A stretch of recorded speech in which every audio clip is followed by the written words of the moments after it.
सबने कहा ये रास्ता बहुत मुश्किल है। सबने कहा इस जीवन काल में ये असंभव है। सबने कहा ये लड़ाई जीती नहीं जा सकती। लेकिन सिर्फ केसीआर को विश्वास था और उन्होंने इसे संभव कर दिखाया और कर दिखाया कमाल।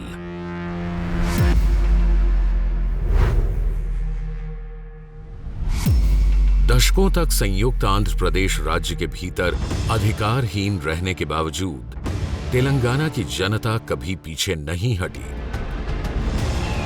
उसने अपनी पहचान, समान अधिकारों, संसाधनों और अवसरों के लिए लड़ाई जारी रखी और आखिरकार एक शक्तिशाली जन आंदोलन और जनता के अपने केसीआर के नेतृत्व में तेलंगाना राष्ट्र समिति ने तेलंगाना राज्य हासिल किया।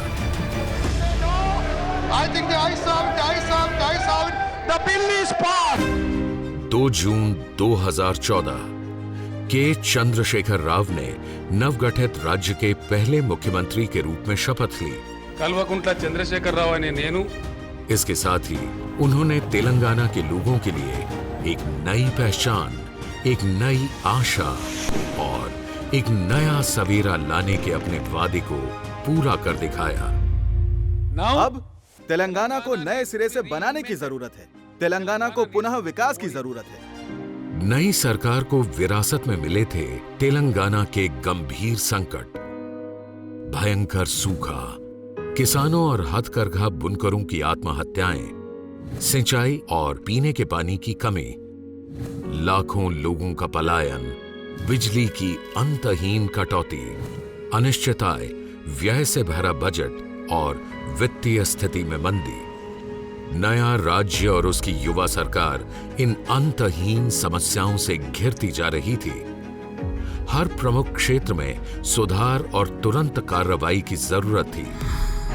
ऐसी विकट परिस्थितियों में केसीआर ने तेलंगाना के लिए स्वर्ण युग का सपना देखने की हिम्मत की। भारत के सर्वश्रेष्ठ प्रदर्शन करने वाले राज्यों में नंबर 1 पर आने के लिए केसीआर ने दूरदर्शिता और गतिशील नेतृत्व के साथ आगे बढ़ते हुए राज्य को सबसे ऊपर उठाने के लिए एक रोशनी दिखाई और पहले दिन से ही भारत के सबसे युवा राज्य ने भारत की सबसे क्रांतिकारी सफलता की कहानी बनने के लिए पूरे हौसले के साथ सभी कठिन रास्तों पर अपने कदम बढ़ा दिए। तेलंगाना राज्य ने 450 से अधिक कल्याणकारी योजनाएं शुरू की हैं, जिनमें किसी को भी अनदेखा नहीं किया गया है। आसरा ये एक पेंशन योजना है जिसमें वरिष्ठ नागरिकों, अकेली महिलाओं और अन्य कमजोर समूहों को 2016 रुपए और दिव्यांगों को 3016 रुपए दिए जाते हैं। आसरा योजना उन्हें आर्थिक संकट से बचाकर आत्मसम्मान से जीवन जीने में मदद करती है। तेलंगाना भारत का एकमात्र राज्य है जिसने 2 बेडरूम आवास योजना शुरू की है। इस योजना में बहुमंजिला इमारतें बनाई गई। इनमें 2 कमरों के मकानों को गरीबों और जरूरतमंदों को 100% सब्सिडी पर आवंटित किया गया। अब तक करीब 20,000 करोड़ रुपए की लागत से तैयार 2 बेडरूम वाले 3 लाख से अधिक मकान स्वीकृत किए जा चुके हैं। तेलंगाना सरकार ने राज्य में दलितों की समस्याओं को हल करने के लिए दलित बंधु योजना की एक शानदार शुरुआत की है। इस योजना में प्रत्येक दलित परिवार को 10 लाख रुपए की सहायता दी जाती है जो वापस नहीं करनी होती और उन क्षेत्रों में जहां सरकार लाइसेंस जारी करती है आरक्षण दिया जाता है, जिससे उनमें वित्तीय सुरक्षा की भावना और बेहतर भविष्य की आशा जगती है। आर्थिक लाभ के अलावा सरकार ने किसी भी विपत्ति की स्थिति में लाभार्थी की सहायता करने के लिए सुरक्षा कवच के रूप में एक कोष भी बनाया है। SC/ST उद्यमियों के विकास और क्षमता निर्माण पर विशेष ध्यान देने के साथ तेलंगाना सरकार ने डीप राइड योजना की शुरुआत की, जिसमें दलित उद्यमियों के तेजी से विकास के लिए विभिन्न प्रोत्साहन प्रदान किए गए। बाल विवाह को रोकने और लड़कियों के परिवारों के वित्तीय बोझ को कम करने के लिए मुख्यमंत्री ने कल्याण लक्ष्मी और शादी मुबारक योजना की घोषणा की, जो भारत में अपनी तरह की पहली योजना है। इस योजना में परिवारों को अपनी बेटियों की शादियों के लिए 1,116 रुपए की आर्थिक सहायता दी जाती है। अब तक इस योजना ने 11 लाख से अधिक परिवारों को कर्ज से बचाया है। तेलंगाना के सभी क्षेत्रों में बीड़ी बनाने जैसे छोटे उद्योगों के कारीगरों और दैनिक मजदूरों सहित संघर्षरत समुदायों के उत्थान के लिए अपनी तरह की पहली कल्याणकारी योजनाएं शुरू की गई हैं। भेड़ पालन करने वाले लोगों के लिए भेड़ वितरण अभियान जैसे प्रोत्साहनों ने लोगों का दिल जीत लिया है। सिरिसिला जैसे स्थानों के बुनकरों को संकट से निकाला गया है।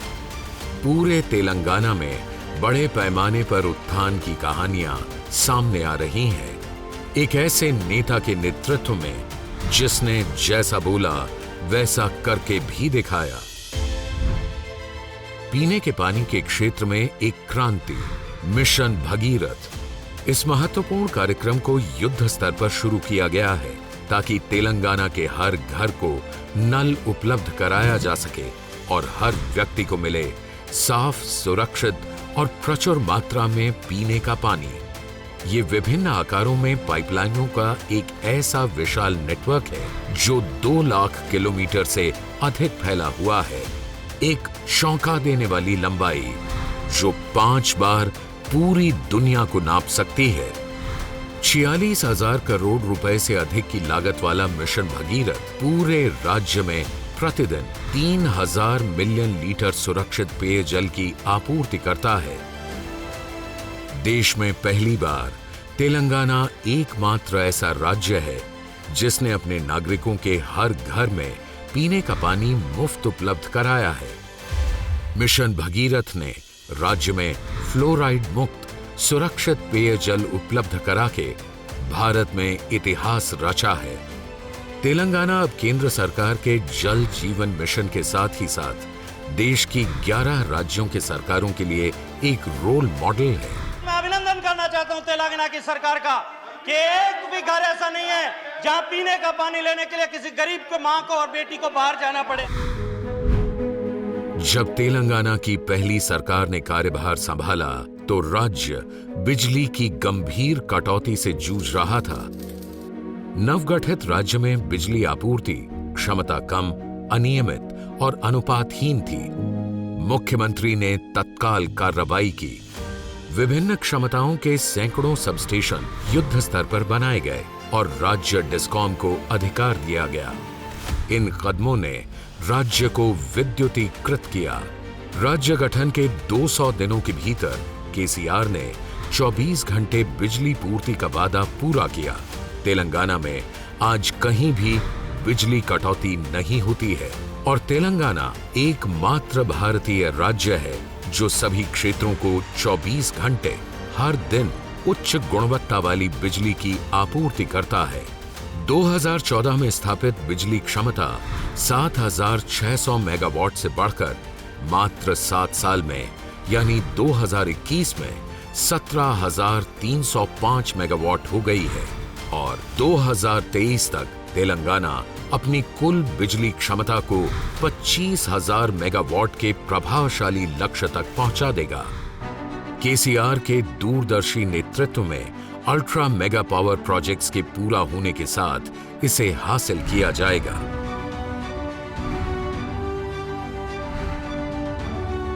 $7,600 मेगावाट से 25,000 मेगावाट। इतने कम समय में 18,000 मेगावाट बिजली की बढ़ोतरी भारतीय विद्युत क्षेत्र के इतिहास में इतनी बड़ी उपलब्धि इससे पहले कभी नहीं हुई थी। आज प्रति व्यक्ति बिजली की खपत के मामले में तेलंगाना देश में सबसे आगे है। यह सभी क्षेत्रों में उत्कृष्ट वृद्धि का एक विश्वसनीय संकेत है। केसीआर के नेतृत्व वाली सरकार अक्षय ऊर्जा क्षेत्र में भी पूरी शक्ति से गतिशील है। तेलंगाना अपनी सोलर पावर क्षमता को भी तेजी से बढ़ा रहा है। इसकी सोलर पावर की स्थापित क्षमता केवल 6 वर्षों में 50 गुना बढ़ गई है।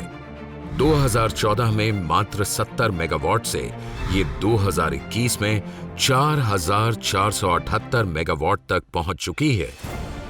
आज का तेलंगाना पूरे देश के लिए भविष्य के विद्युत विकास का एक महत्वपूर्ण उदाहरण है।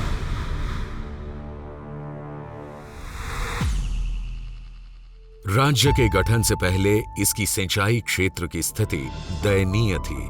2014 में तेलंगाना राज्य के गठन के बाद सरकार ने सिंचाई को बढ़ावा देने के लिए साहसिक कदम उठाए। 7 साल में सिंचाई क्षेत्र में 1,28,000 करोड़ रुपए की विशाल खर्चे की वृद्धि की गई है। ये सब कैसे हुआ?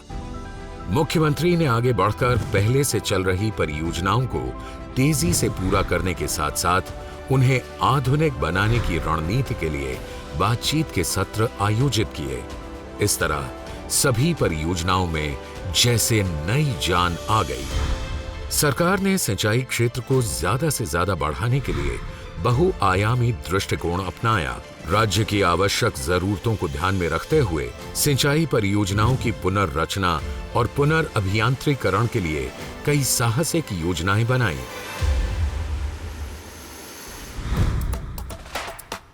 पालामुरू, रंगारेड्डी और सीतारामा लिफ्ट सिंचाई परियोजनाएं, देवादुला लिफ्ट सिंचाई योजना और कालेश्वरम लिफ्ट सिंचाई योजना।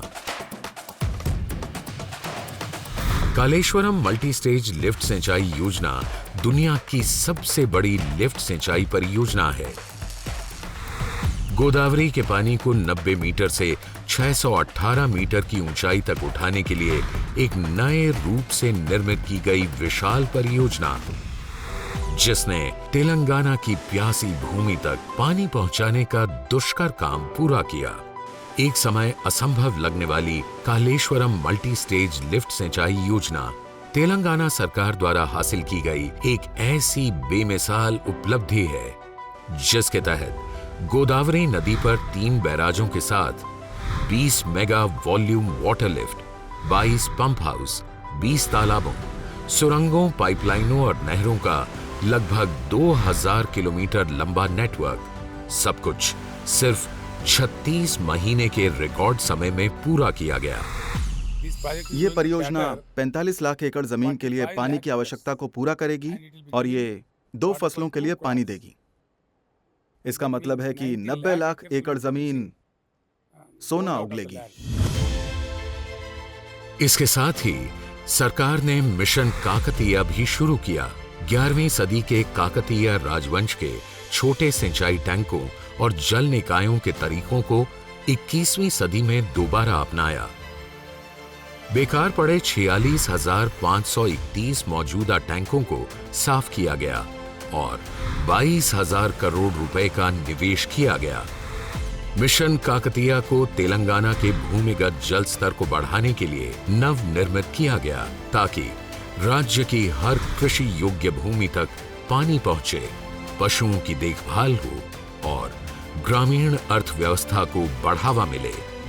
तेलंगाना सरकार के अविश्वसनीय योगदान से सिंचाई क्षेत्र में 2014 से 2021 तक 119% की वृद्धि हुई है।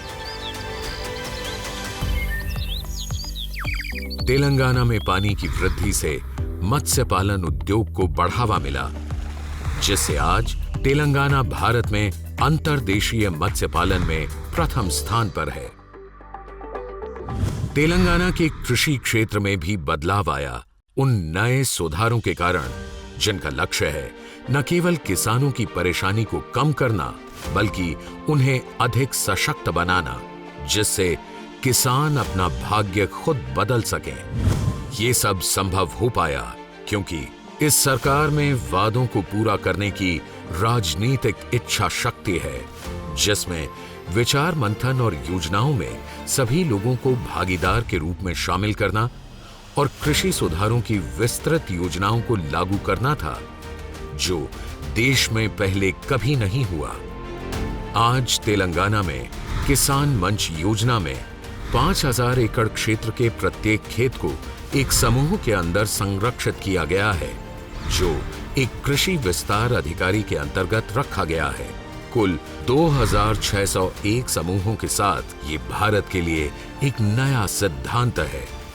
किसान मंच एक पुल है किसानों और कृषि विस्तार अधिकारियों के बीच। यह किसान की वित्तीय, खेती और पशुपालन से जुड़ी समस्याओं के लिए बेहतर समाधान उपलब्ध कराता है।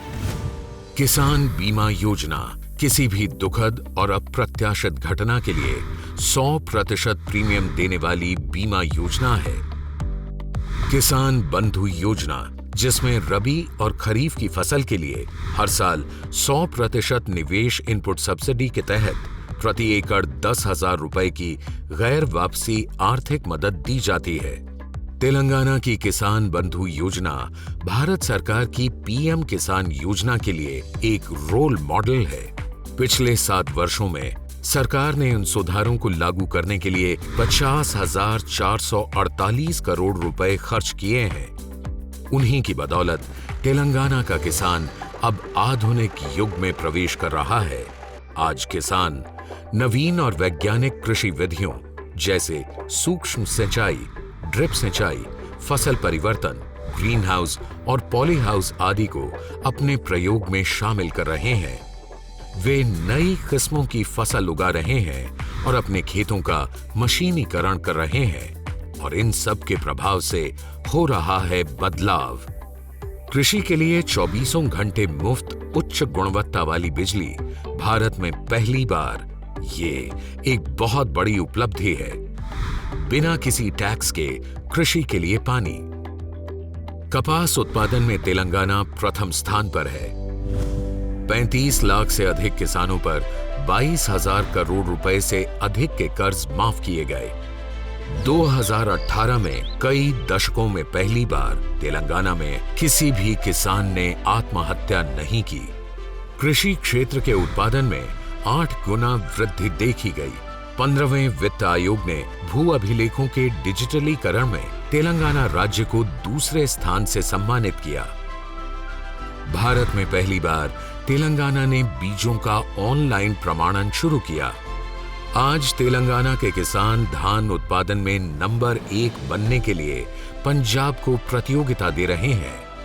इसमें से कुछ भी केसीआर के नेतृत्व के बिना संभव नहीं हो सकता था, जो अपने लोगों की भलाई के लिए 24 घंटे कार्यरत हैं। तेलंगाना ने जिन प्रमुख क्षेत्रों में काम किया है, उनमें से एक है स्वास्थ्य सेवाएं। कंटी वेलुगु दुनिया का सबसे बड़ा नेत्र जांच शिविर, जो निशुल्क आंखों की जांच से लेकर फ्री चश्मे और सर्जरी, आंखों की देखभाल और गंभीर नेत्र रोगों की रोकथाम के बारे में जागरूकता पैदा करते हुए 2018 से अब तक करीब 3.5 करोड़ की आबादी तक उपचार पहुंचा चुका है। नए मेडिकल कॉलेजों और अस्पतालों के साथ हर मोहल्ले में भी व्यापक बदलाव आ रहा है। बस्ती दवाखाना प्राथमिक स्वास्थ्य केंद्रों का एक ऐसा नेटवर्क है जो शहर की हर बस्ती में गरीबों की सेवा में उपलब्ध है। 350 बस्ती दवाखाना मुफ्त परामर्श, दवाएं और विभिन्न टेस्ट सेवाएं प्रदान करते हैं।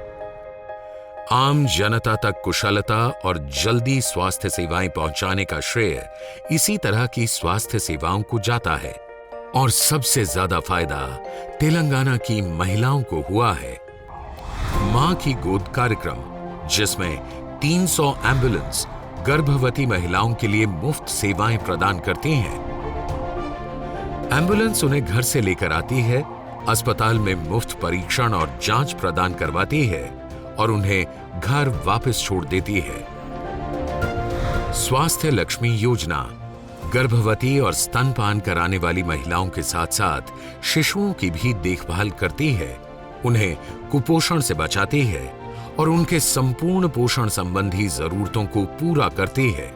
यह कार्यक्रम नियमित और संतुलित भोजन प्रदान करता है।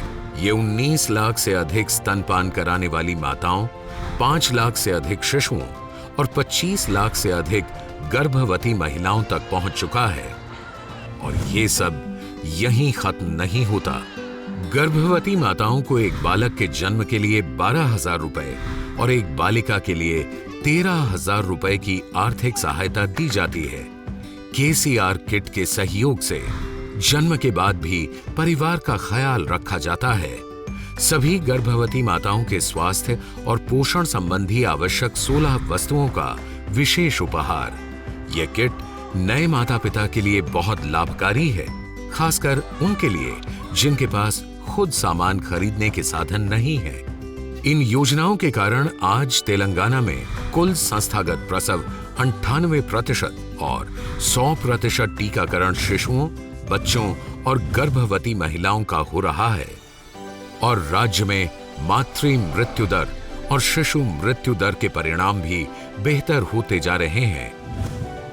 जब सार्वजनिक स्वास्थ्य सेवा सबको समान रूप से मिलती है, तब ये पूरे समाज के लिए जीवन की गुणवत्ता को बढ़ाती है। तेलंगाना एक राष्ट्रीय नेतृत्व के साथ अपनी अगली पीढ़ी के लिए सुनिश्चित कर रहा है कि उनका भविष्य उज्जवल हो। प्राथमिक स्तर से लेकर उच्च शिक्षा तक प्रत्येक बच्चे को अच्छी शिक्षा का लाभ मिले। शिक्षा प्रणाली के निम्न स्तरों में किए गए सुधारों के माध्यम से जनता को किए इस वादे को पूरा किया जाता है। सन 2014 में जब तेलंगाना राज्य बना, तब यहां केवल 300 आवासीय स्कूल थे। 2021 तक लगभग 1000 आवासीय शिक्षण संस्थाओं की स्थापना की गई, 3 गुना वृद्धि, जिसे कोई अन्य राज्य इतने कम समय में हासिल नहीं कर पाया। 7,200 करोड़ रुपए से अधिक के निर्धारित बजट के साथ अपना गांव अपनी पाठशाला एक क्रांतिकारी योजना है। इससे तेलंगाना के ग्रामीण और शहरी इलाकों के 26,000 से अधिक स्कूलों को डिजिटल किया जाएगा और अंतर्राष्ट्रीय मानकों पर लाते हुए इससे लगभग 20 लाख छात्रों को लाभ मिलेगा। आज आवासीय शिक्षा प्रणाली, आवासीय विद्या में तेलंगाना देश में प्रथम स्थान पर है। 6,000 करोड़ रुपए से अधिक प्रतिवर्ष के कुल बजट के साथ प्रत्येक छात्र पर सालाना 1,25,000 रुपए खर्च करते हुए 5 लाख से अधिक छात्रों को लाभ हो रहा है। राज्य विदेशों में उच्च अध्ययन करने के लिए प्रति लाभार्थी को 20 लाख रुपए की छात्रवृत्ति भी प्रदान करता है। सरकारी स्कूलों के मानक स्तर तक आने से इनके छात्र अब महंगे निजी स्कूलों के साथ प्रतिस्पर्धा कर सकते हैं और उनसे आगे भी निकल सकते हैं। तेलंगाना के स्कूलों में पढ़ाई बीच में छोड़ने वाले विद्यार्थियों की संख्या में भारी कमी देखी गई। एक गुणवत्तापूर्ण शिक्षा के साथ तेलंगाना की प्रतिभाशाली युवा पीढ़ी आसमान छू रही है, लेकिन अवसर के बिना प्रतिभा विकसित नहीं होती। यही कारण है कि तेलंगाना उद्योग और व्यापार में खूब विकास कर रहा है। व्यापार करने की आसानी, एक छोटी सी बात जो बड़े मायने रखती है। तेलंगाना में ये कथन सिर्फ एक नारे से कहीं ज्यादा है, क्योंकि ये निवेश लाता है और उद्यमिता की भावना को जगाता है। तेलंगाना राज्य की इंडस्ट्रियल पॉलिसी TSI पास, TSB पास और धरणी पोर्टल इस योजना को शक्ति प्रदान करते हैं। कम निरीक्षण और अधिक सुविधा के लिए रचा गया TSI पास एक ऐसी तेज प्रक्रिया है जिस द्वारा 15 दिन के भीतर अनुमति दी जाती है। आज तेलंगाना में 20,000 उद्योग हैं जिन्हें तेलंगाना राज्य औद्योगिक नीति की ओर से मंजूरी दी गई है। तेलंगाना आइए, तेलंगाना में निवेश कीजिए, आओ मिलकर बढ़ें। केवल 7 साल में तेलंगाना के इन उद्योगों में 2,32,000 करोड़ रुपए से अधिक का निवेश हुआ है। इसमें आश्चर्य नहीं कि बड़ी बड़ी अंतरराष्ट्रीय कंपनियां विशेष रूप से IT में तेलंगाना और हैदराबाद की ओर रुख कर रही हैं। स्टार्टअप्स के लिए हैदराबाद तेजी से पसंदीदा जगह बनता जा रहा है। आज यहां 6,600 से अधिक स्टार्टअप्स हैं। उनमें से कुछ $1 बिलियन मूल्यांकन या यूनिकॉर्न स्टेटस प्राप्त करने के करीब हैं। 14% की वृद्धि के साथ 2021-22 में आईटी का निर्यात 1.5 लाख करोड़ रुपए से अधिक है। लेकिन तेलंगाना सरकार के लक्ष्य और भी ऊंचे हैं। अगले 3 साल में ये लक्ष्य 3 लाख करोड़ रुपए तक पहुंचने का है। हैदराबाद की जीनोम वैली विश्व की वैक्सीन राजधानी है। वैश्विक टीकों का 33% उत्पादन जीनोम वैली में ही होता है और जल्द ही शोध एवं विकास के लिए दुनिया का सबसे बड़ा फार्मा उद्योग हैदराबाद में आ रहा है। इससे 9.7 बिलियन अमेरिकी डॉलर के निवेश को आकर्षित करने और लगभग 5,60,000 लोगों के लिए रोजगार की उम्मीद है। यह प्रगति सिर्फ बड़े शहरों में नहीं बल्कि तेलंगाना के हर गांव में हो रही है। भारत में किसी भी अन्य राज्य के अलग ग्रामीण विकास के लिए तेलंगाना के नेतृत्व की प्रशंसा करनी चाहिए, जो गांव के बुनियादी ढांचे के विकास को ध्यान में रखता है। तेलंगाना में 12,769 ग्राम पंचायतें हैं और प्रत्येक ग्राम पंचायत एक उदाहरण है। पल्ले प्रगति, ग्रामीण क्षेत्रों में जीवन में सुधार के लिए। पल्ले प्रकृति वनम, हर गांव में एक प्राकृतिक उद्यान है जिसमें भिन्न प्रकार की सुविधाएं उपलब्ध हैं। पल्ले दवाखाना, हर गांव में प्राथमिक स्वास्थ्य केंद्र हैं। पक्के घरों और गलियों में रोशनी की समुचित व्यवस्था। हर गांव में हरियाली बढ़ाने के लिए एक नर्सरी है। हर गांव में विकास कार्यों के साथ साथ कचरा इकट्ठा करने के लिए ट्रैक्टर है। सभी दैनिक जरूरतों के लिए एक बाजार। हर गांव में अत्याधुनिक शमशान और अंतिम संस्कार सेवाएं हैं। वैकुंठ धामम। केवल 7 वर्षों में पहली बार भारत के किसी राज्य ने सभी सुविधाओं का रुख एक साथ गांवों की ओर मोड़ दिया है। तेलंगाना का हरिताहारम भारत में सबसे बड़ा वृक्षारोपण और वनीकरण अभियान है, जो दुनिया में केवल ब्राजील और चीन के बाद तीसरे स्थान पर है। ये पूरे राज्य में 24% से 33% हरियाली बढ़ाने के लिए एक बड़ी योजना है। इसके तहत राज्य भर में 242 करोड़ पौधे लगाए जा चुके हैं। 21वीं सदी की हरित क्रांति को चलाने के लिए ग्रामीण स्तर पर नर्सरी बनाकर इस अभियान में राज्य के लोगों को शामिल किया जा रहा है। आम आदमी को साथ लेते हुए हरिताहारम योजना ने बड़ा संदेश दिया है कि सरकार जलवायु परिवर्तन से लड़ने में हमेशा आगे है।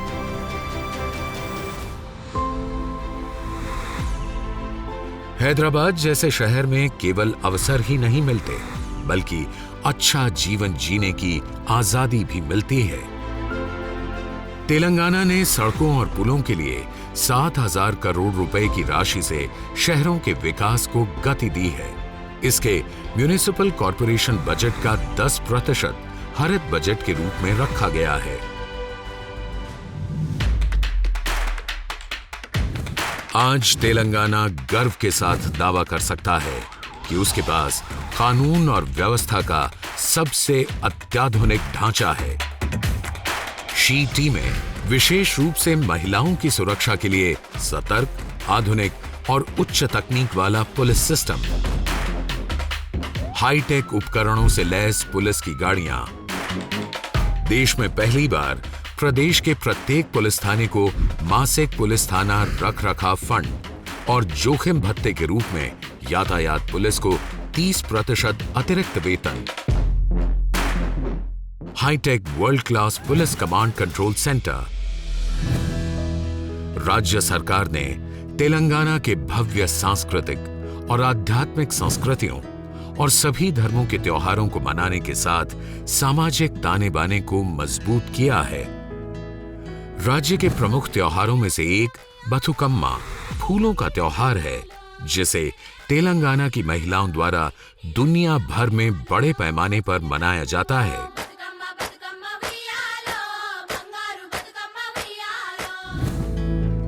यादाद्री तेलंगाना में श्री लक्ष्मी नरसिम्हा स्वामी मंदिर विश्व के एक अनूठे आध्यात्मिक केंद्र के रूप में नवनिर्मित किया गया है। गुलाबी रंगों ने यहां के जीवन के हर पहलू को छुआ है। केवल 7 वर्षों में तेलंगाना का बदलाव शेष भारत के लिए प्रेरणा बना है। 7 वर्षों में भारत के सबसे युवा राज्य ने साबित कर दिया है कि प्रभावशाली शासन ही प्रगति का एकमात्र मार्ग है। अच्छी योजनाएं और लोगों के अनुकूल प्रशासन दोनों के मेल से ये जीत संभव हुई। तेलंगाना की प्रति व्यक्ति आय दोगुनी से अधिक हो गई है। 2014-15 में 1.24 लाख रुपए से बढ़कर 2021-22 में 2.78 लाख रुपए।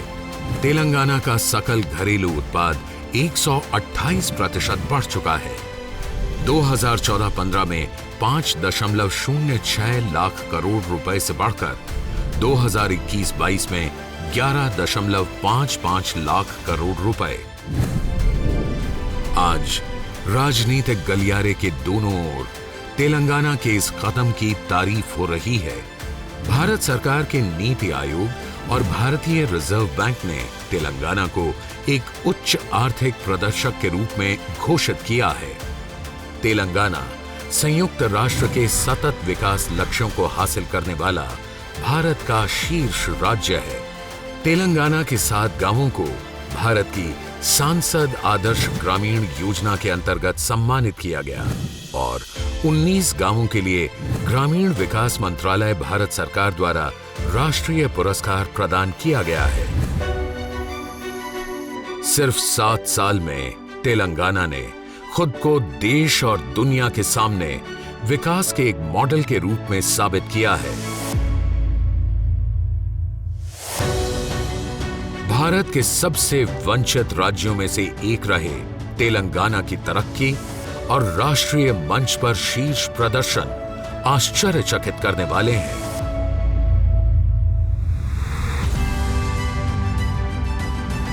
ये पूरे भारत के लिए एक मिसाल है। जिस तरह के विकास का हम सपना देखते हैं, वो अब दूर नहीं। हम में साहस है सपने देखने का और हम एक साथ मिलकर इन सपनों को साकार करेंगे।